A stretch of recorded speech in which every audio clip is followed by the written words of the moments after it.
My family told me to stay quiet when I found my sister wrapped in my husband's arms.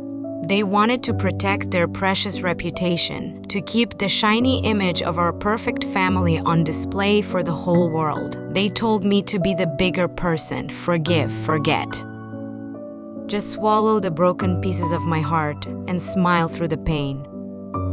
But they had no idea I was about to inherit the fortune they were all banking on, and I was about to write every single one of them out of it. They wanted me to be quiet, and I was. I was quiet while I planned. I was quiet while I moved assets. And I was quiet while I built the guillotine that would sever them from my life and my fortune forever. Their biggest mistake wasn't betraying me. It was assuming I was as weak as they needed me to be. Before the ground cracked open and showed me the rot underneath, my life was, by all accounts, perfect. I mean, it was the kind of life people pin on their vision boards. I was married to Mark, a man I thought was the definition of kindness and ambition. We'd met in college, just two idealists who believed in hard work and happily ever after. After 7 years of marriage, it felt like we were living in a beautifully constructed dream. We had a home, a charming colonial with a garden I poured my soul into on weekends.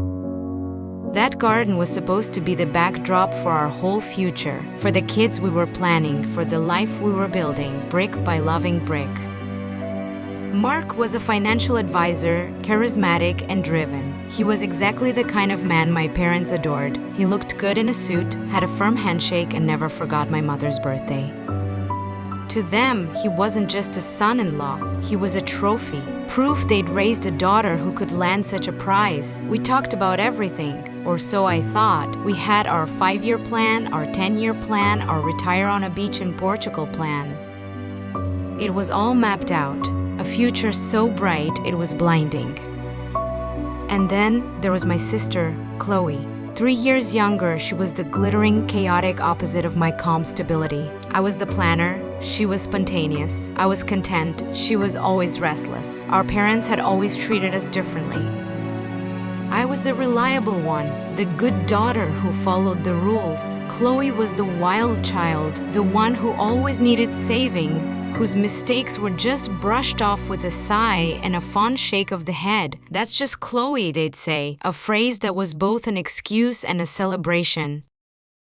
I loved her, I really did. I was her biggest defender. When she dropped out of college, I helped her with her resume. When she bounced from job to job, I'd lend her money for rent and never ask for it back. I saw her restlessness as a passionate spirit that just hadn't found its place yet. I thought our bond was unbreakable. I ignored the little digs, the way she'd flirt a little too long with my friends' boyfriends, the way her compliments always had a sting in the tail. I love that dress on you, she'd say. It's so brave to wear something that bold. I'd just laugh it off. That was just Chloe. Our family had one unwritten rule: appearances are everything. My father was a prominent lawyer, and my mother sat on charity boards. Their public image was their most prized possession. Every family dinner, every holiday was a performance. We were the perfect family, and anything that contradicted that was to be hidden, buried, and never spoken of. The only one who saw through the act was my great Aunt Eleanor. She was the family eccentric, never married, no kids. She'd lived a life that horrified my parents. She traveled the world, had lovers in Paris, and wore vibrant, flowing clothes. My parents and Chloe treated her with polite condescension, making one quick, dutiful visit a year on her birthday. They saw her as a weird, slightly embarrassing relic. But I thought she was magnificent. I visited her every other weekend. We'd drink tea in her overgrown garden, and she'd tell me about the importance of having walk-away money. "Darling," she'd say, her eyes twinkling, "never let your happiness depend on anyone you can't walk away from. Not a husband, not a family. You must always be your own safe harbor." The rest of the family knew she had some money, but they assumed it was a modest amount. They had no idea of the true extent of her wealth, built through quiet, shrewd investments. They had no idea she saw me as the daughter she never had. Looking back, the red flags were everywhere, practically smacking me in the face. But I was too happy, too trusting. Mark started working late more often. He got weirdly protective of his phone, angling it away from me. When I'd ask about his day, the answers got short and vague.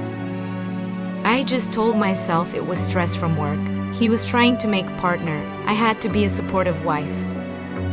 Chloe, meanwhile, got strangely interested in my marriage. She'd call and ask all these probing questions. Are you guys still happy? Like, really happy? Does Mark still do sweet things for you? I thought it was just sisterly concern. I confided in her, telling her I was worried about Mark. I told her I was trying to give him space. She'd listen, her voice dripping with sympathy, saying, "You're such a good wife. I don't know how you do it." She was watering the seeds of doubt she'd planted herself. I didn't see it. I just saw a loving sister, a stressed husband, and a life so perfect I thought it couldn't possibly break. The day my world ended started with so much excitement. I was in Chicago for a marketing conference, but I'd wrapped up my last meeting a day early. The thought of surprising Mark, of having an extra, unplanned night together, was a thrill. I could just picture his face when I walked in the door.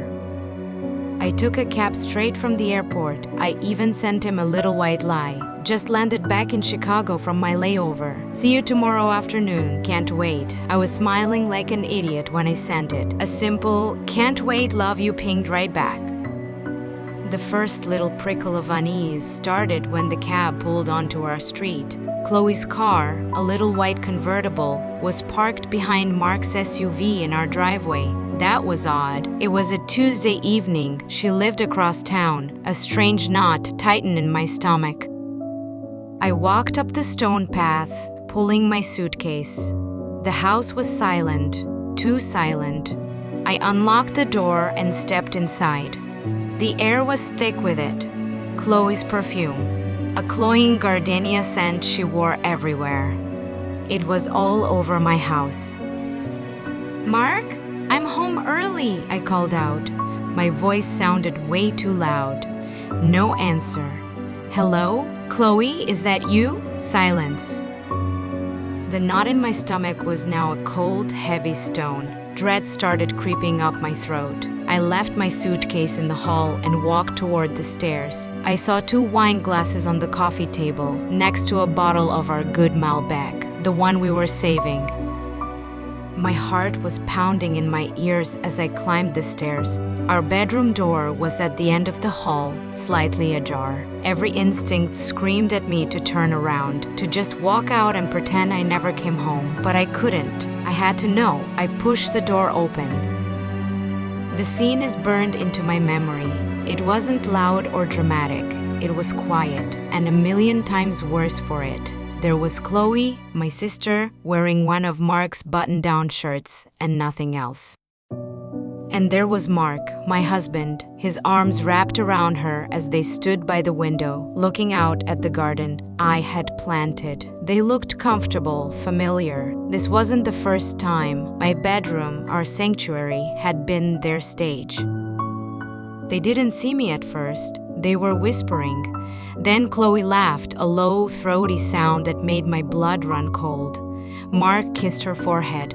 My husband kissed my sister. A small choked gasp escaped my lips. It was barely a sound, but in that crushing silence, it was like a gunshot. Their heads whipped around. For a split second, there was just pure panic in their eyes. Chloe's face went white. Mark froze, a deer in headlights. The perfect facade of my life didn't just crack, it exploded. Then came the pathetic scramble of the guilty. Chloe clutched the shirt closed. Mark took a step toward me, his hands up. "Honey," he started, his voice a hoarse whisper. "This isn't what it looks like." That classic insulting line. I just stared at them. I didn't scream. I didn't cry. A terrifying coldness washed over me. It was like I had stepped outside my own body, watching a movie of someone else's life falling apart. The vibrant colors of my world bled out into gray. I saw my husband and my sister, the two people I thought I loved most, and I realized I didn't know them at all. I turned around without a word and walked back down the stairs, the sound of their frantic apologies chasing me out of the house that was no longer my home. I just drove. The streets of my own town looked alien. I ended up at some cheap hotel off the highway and shut the door on the world. My phone lit up relentlessly. Mark, Chloe, please let me explain. I'm so sorry. I switched it to silent and threw it on the other bed. Their words were just noise. After the shock wore off, I just needed my mom. I needed my parents to tell me it was all going to be okay. I was their daughter, shattered and betrayed. Surely they'd be on my side. I called my mother. Her voice was tense. "Oh, thank God," she said. "We've been so worried. Chloe called us. She's hysterical." Of course. Chloe got to them first. I took a shaky breath and the whole horrible story tumbled out. I cried, expecting to hear her cry with me. Instead, there was a long, cold pause. When she finally spoke, her voice was firm. "Okay," she said. "Okay, we need to handle this. The first thing you need to do is stay calm. We can't have you making a scene." I was stunned. "Making a scene?" I repeated. "Mom, did you hear what I said? Chloe slept with my husband." "I heard you," she said, her tone sharp. "And it's a terrible thing. But you need to think about the family right now. Your father has his reputation. I have my charity work, a messy public divorce, a scandal with both our daughters. Do you have any idea what that would do to us?" It was the second great betrayal of the night. My pain was just an inconvenience. Her first thought was about what the neighbors would whisper. "What are you asking me to do?" I stammered.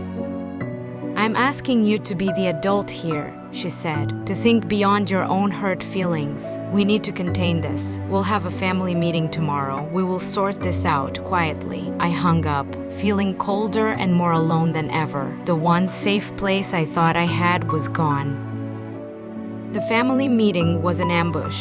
It was at my parents' house, the immaculate living room feeling like a courtroom where I was on trial. Mark was there looking pathetic. Chloe was there, tear-stained and dramatic. My father stood by the fireplace looking disappointed in me. They actually turned it on me. Was I too focused on work? Had I become distant? They were painting me as the negligent wife who pushed her poor, lonely husband into her sister's arms. Chloe sobbed about how she never meant for it to happen, how lost she was. It was a masterful performance. Mark swore it was a one-time mistake and begged for a second chance. The message was clear. My job was to swallow this poison and pretend it was okay, all to protect the family's perfect image. I was drowning in it all when my phone vibrated. An unknown number. I answered, desperate for an escape. A grave voice asked for me. It was a lawyer. He informed me that my great Aunt Eleanor had passed away peacefully in her sleep 2 nights ago. The news was a fresh wave of clean, pure grief, almost a relief. Eleanor was gone, my one true ally. The lawyer continued. He was the executor of her will. He needed to tell me that Aunt Eleanor had left her entire estate to me. He said a number that made the air leave my lungs. It wasn't a modest sum. It was a fortune, a life-altering fortune. He told me the will was ironclad. I was the sole beneficiary. I ended the call in a daze and looked at my family. They were all staring at me, annoyed by the interruption. And in that moment, a switch flipped. I didn't say a word about Eleanor or the inheritance. But I was listening differently now. Their pleas for me to take Mark back weren't just about reputation anymore. They were about money. They started talking about how Eleanor should have set up a family trust, how her money could strengthen the whole family. My father mused about expanding his firm. My mother talked about a new wing for her favorite charity. The pressure to forgive Mark intensified, now laced with this new, greedy urgency. They needed me to be the good, forgiving wife, not for my sake, but for theirs. They saw my inheritance as their inheritance, and my broken marriage was just a temporary roadblock. They had no idea the woman they were trying to manipulate was now the gatekeeper to everything they wanted. For 2 weeks, I played their game. I stayed at the hotel, letting them think I was taking time to think. I played the part of the wounded wife who could be coaxed back. I answered their calls, listened to their manipulative arguments, and let them think they were winning. The sadness was still there, but now it was overlaid with a sharp, clarifying anger. I was seeing them all for who they really were. My parents weren't protectors. They were brand managers. My sister wasn't lost. She was a predator. And my husband wasn't sorry. He was a coward. The final straw came on a Sunday afternoon. My mother called, her voice sickeningly sweet, inviting me to a healing family dinner. "Just us," she said. "It's time we put this behind us." It was a command disguised as an invitation. I went. The dinner was excruciating. Mark kept giving me pathetic puppy dog eyes. Chloe was sullen. My parents chattered about superficial nonsense. It was a masterclass in denial. After dinner, my father cornered me. "I hope you're seeing sense," he said. "Frankly, with Eleanor gone, we all need to stick together. There will be financial matters to sort out. It would be best for everyone if we present a united front." He wasn't even hiding it. My marriage was now a financial tool. But that wasn't it. The real moment came when I went to the powder room. The room shared a thin wall with the back patio, and through the open window I heard voices. Mark and Chloe. "I can't believe how long she's dragging this out," Chloe's voice hissed, all the fake remorse gone. "It's so selfish. Just be patient," Mark replied, his voice low and conspiratorial. "Her parents are working on her. She'll cave. She always does. She doesn't have a backbone." My blood went ice cold. "Are you sure about the money?" Chloe asked. "What if the old bat left it all to some cat sanctuary?" Mark chuckled, a dry, arrogant sound. "No chance. Her lawyer sent a letter to our house. I got the mail. It just said her next of kin will be notified. That's the family. She'll get the biggest share. Once she takes me back, we'll have access to all of it. We can pay off my debts, get that place in the city, a year or two of pretending, and then we can be together properly, with a nice big cushion. Her parents want this inheritance so bad, they'll make sure she plays along." Nausea washed over me. This wasn't a mistake. It was a long con. They were laughing at me, laughing at my parents. They were vultures, waiting for a meal they thought I was about to serve them on a silver platter. In that cold, tiled bathroom, all the grief and heartbreak collapsed into a single point of diamond-heart clarity. The weeping woman from the hotel was gone. The good daughter was gone. The forgiving wife they imagined was a fantasy. I looked at my reflection. My eyes were clear. The tears were gone. Aunt Eleanor's words echoed in my head. "You must always be your own safe harbor." I wasn't just going to walk away. I was going to take a wrecking ball to their entire rotten world. They thought I didn't have a backbone. I was about to show them mine was made of steel. I walked out of that powder room a different person. When I rejoined the family, I smiled. A small, calm smile that put them all at ease. They mistook my composure for defeat. "I've decided you're right," I said, my voice steady. "It's time to move forward. I'm willing to consider reconciliation. I'll go to counseling with Mark." The relief in the room was so thick you could taste it. My mother beamed. My father clapped Mark on the shoulder. Chloe shot Mark a tiny, triumphant smirk. They thought they had won. My agreement wasn't forgiveness, it was a strategy. I was buying myself time. The next morning, my real work began. I didn't just have one lawyer, I had a team. First, Mr. Henderson, Eleanor's kind estate lawyer, who became my fiercest ally. Second, I hired the most ruthless divorce attorney in the city, a woman named Zara, who was known for scorched earth tactics. My revenge had 3 phases. Phase 1: Securing the inheritance. While my family was fantasizing about how to spend my money, we were moving it. We worked with breathtaking speed. Eleanor's entire fortune, stocks, real estate, art, was liquidated and transferred into a series of newly created, irrevocable trusts in my name only. It was an ironclad fortress. Within 3 weeks, the money was legally invisible and inaccessible to anyone but me. Phase 2: The divorce. While Mark was putting on a show for the therapist at our one and only counseling session, Zara was filing the divorce petition. We filed for adultery, and we had the evidence. But the masterstroke was the finances. The inheritance was willed to me after I had already established separation. Zara argued successfully that it was non-marital property. Mark had no legal claim to a single penny. Then we went after the house. I produced records showing the entire down payment came from my own premarital savings. The initial equity was all mine. Phase 3: The exposure. After a month of my charade, the trap was set. My parents had an architect on retainer.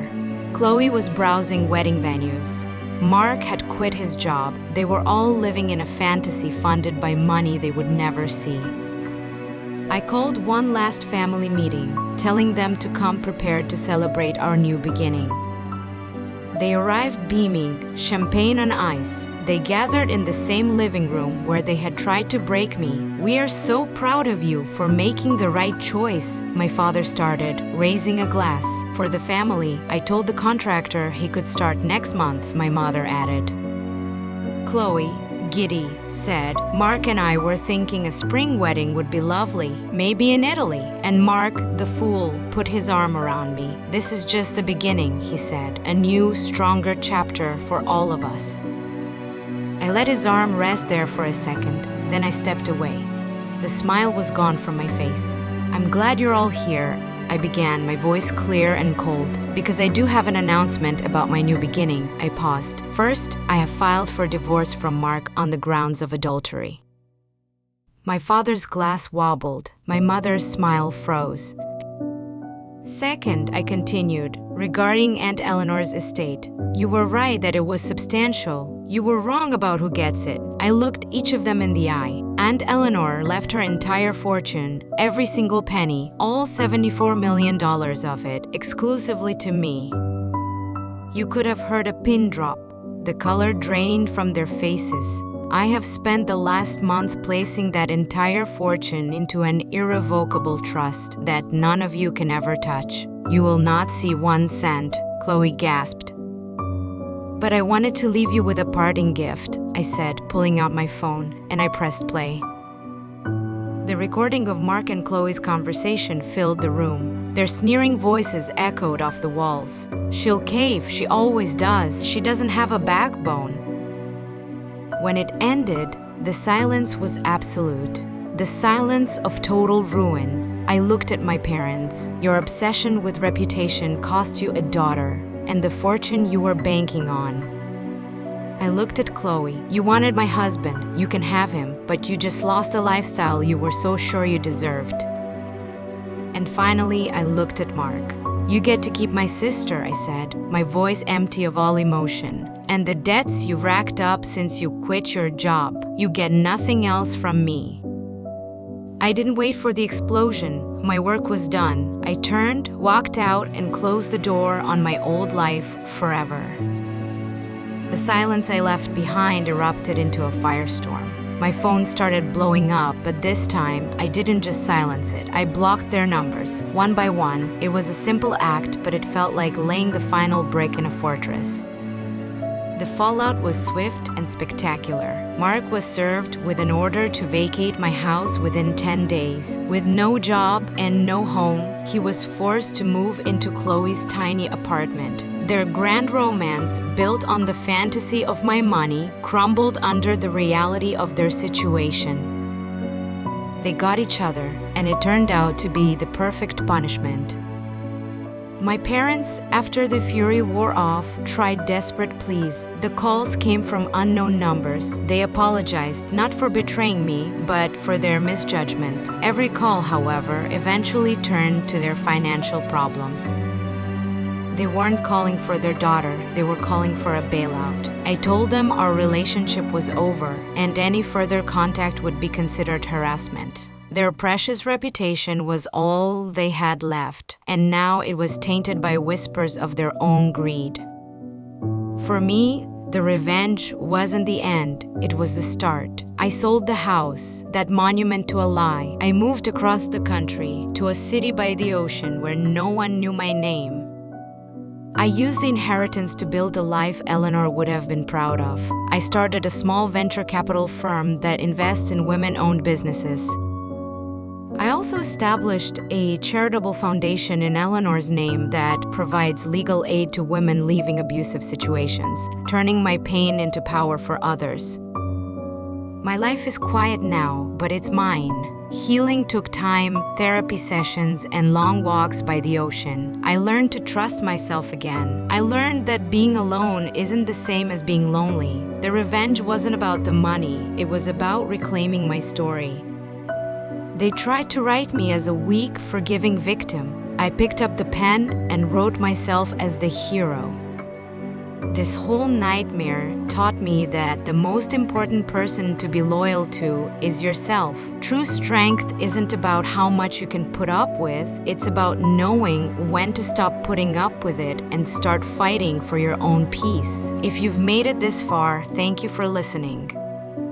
And if you enjoy stories about taking back your power, be sure to like and subscribe so you don't miss what's next. In the end, my sister and my ex-husband are just a footnote in my past, a cautionary tale about greed. My family is left with the one thing they always valued most, their reputation, now a hollow, tarnished shell. They have their perfect image, but they live in an empty house, haunted by what they threw away. I don't live with bitterness, I live with gratitude. Their betrayal was a strange, painful gift. It tore away the veil and showed me the truth. But more importantly, it showed me who I could be without them. The inheritance wasn't just the money, it was the key that unlocked my cage. It was my independence.